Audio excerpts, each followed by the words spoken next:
Israel continues its ground offensive despite calls for a reduction in force, and the death toll in Gaza rises above 20,000.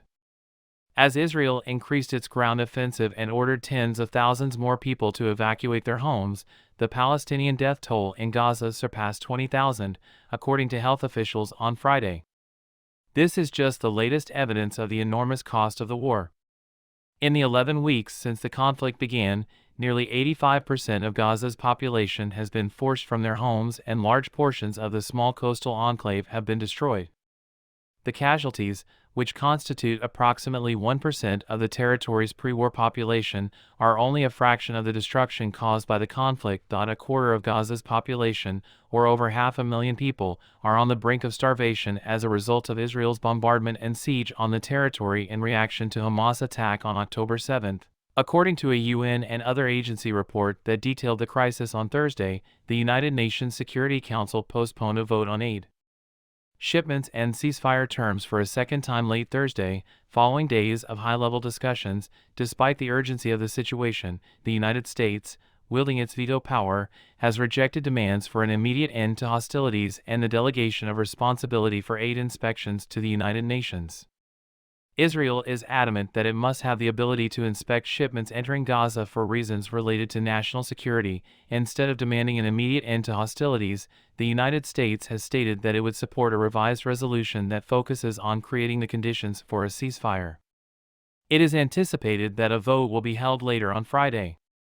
Other countries have expressed their support for a stronger text and have stated that diplomats should consult their governments beforehand. Martin Griffiths, head of the United Nations Humanitarian Affairs Department, bemoaned the world's passivity in a post on X, the social media platform formerly known as Twitter. He expressed his deepest regret that the ongoing brutal conflict has persisted for so long despite the immense condemnation, the toll it has taken on both individuals and society, and the immense devastation it has caused. With U.S. support, Israel has defied calls to end its offensive in Gaza and instead pledged to crush the Islamist group Hamas, which has controlled the territory for the past 16 years. Southern Gaza is home to most of the 2.3 million people living in the enclave.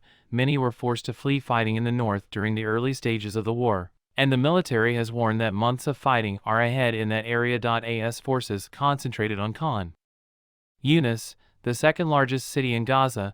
Evacuation orders have gradually confined displaced civilians to smaller and smaller areas in the south. In an effort to root out Hamas militants both underground and above ground, the military announced late Thursday that it is deploying additional ground forces, including combat engineers, to Khan Yunis. Tens of thousands of people were ordered by the military to evacuate their homes in Burj and the surrounding communities on Friday. This is within the area that Israel had originally instructed people to flee to. Israel claims to be in the midst of a final push to expel Hamas militants from the northern region, but the air and ground campaigns kept going there anyhow.